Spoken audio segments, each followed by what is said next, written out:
Hello friends, आप सभी का स्वागत है आपके चैनल निधि सफारी पर। आज की इस वीडियो में हम लोग जानेंगे वर्ब के कुछ नए रूल्स। जैसे कि आपको पता ही है, अभी हमारी जो सीरीज़ चल रही है वो वर्ब से रिलेटेड चल रही है।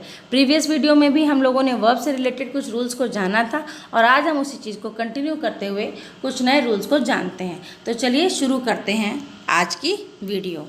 तो हमारा पहला रूल है रूल नंबर 8, मतलब आज के लिए पहला। वैसे जो हमारी सीरीज चल रही है उसका अकॉर्डिंगली रूल नंबर 8 क्या है? कैन का प्रयोग। इसका अर्थ है सकना या सामर्थ्य रखना। इसका पास्ट टेंस कुड है। कैन का पास्ट टेंस क्या है? कुड। इसके अन्य टेंस नहीं होते हैं, सिर्फ दो ही है कि कैन का पास्ट क्या होता है? कुड होता है।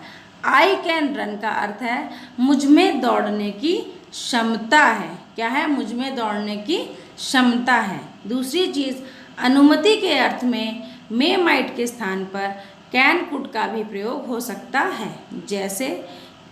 जैसे can I use your pen, could I use your pen, मतलब जहाँ माइट था वहाँ पे हम कैन या कुड, मे की जगह पे कैन, माइट की जगह पे कुड का प्रयोग कर सकते हैं। क्लियर?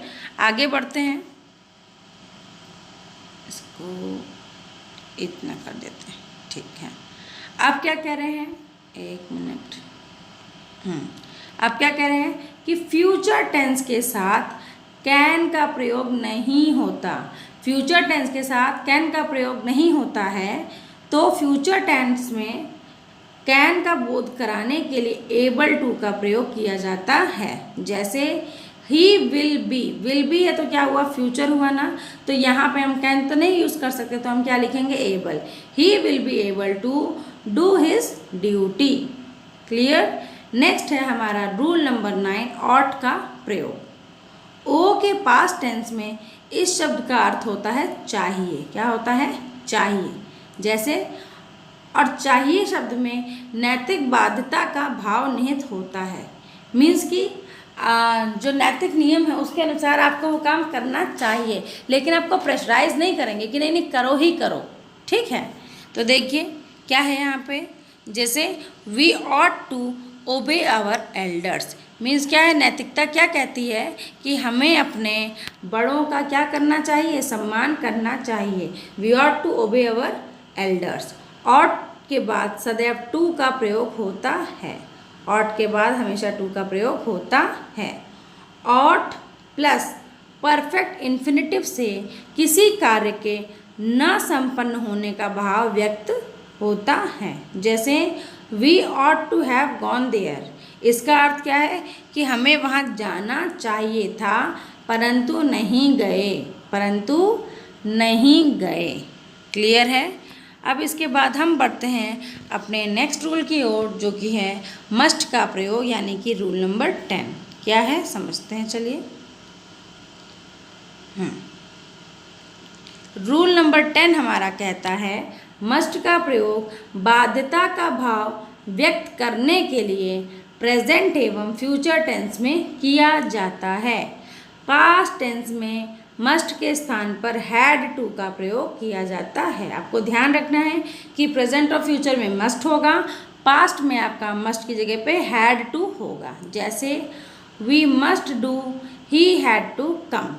निश्चितता एवं आवश्यकता का भाव व्यक्त करने के लिए मस्ट का प्रयोग किया जाता है। मतलब एक तो गारंटी, निश्चितता, और आवश्यकता मतलब कि ज़रूरत। ठीक?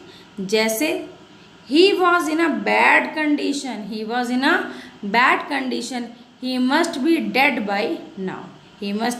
by now। या फिर this book is must for everybody। Clear है? अब है हमारा रूल नंबर 11। क्या है हमारा रूल नंबर 11? इसमें हम यूज्ड का प्रयोग जानेंगे। यूज्ड अपने आप में आपको पास्ट दिख रहा है, ठीक है? तो यूज्ड का प्रयोग भूतकाल की ऐसी आदत का बोध कराने के लिए किया जाता है जो अब नहीं रही। जैसे सपोज करिए आप सिगरेट पीते थे लेकिन अब नहीं पीते हैं।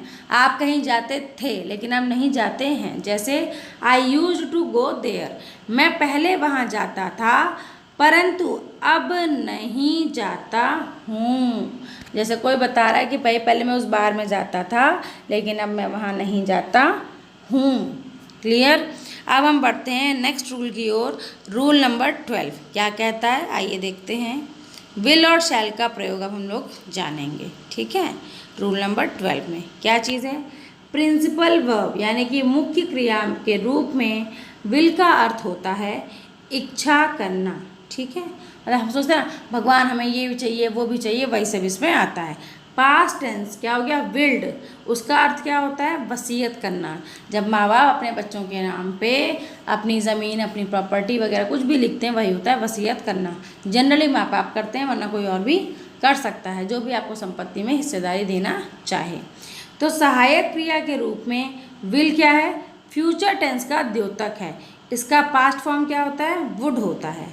लेकिन सामान्य अर्थ के बोध के लिए फर्स्ट पर्सन यानी आई और वी के साथ शैल का प्रयोग किया जाता है, तथा सेकंड और थर्ड पर्सन यानी कि यू और ही के साथ विल का प्रयोग किया जाता है। अब इसको एग्जाम्पल से देखते हैं। इसको अब हम लोग एग्जाम्पल से देखते हैं। देखिए यहाँ पे क्या कह रहा है, इसको थोड़ा सा नीचे करें। यहाँ पे ये क्या कह रहा है, ये कह रहा है आई शैल गो, इसका अर्थ क्या है, मैं जाऊँगा।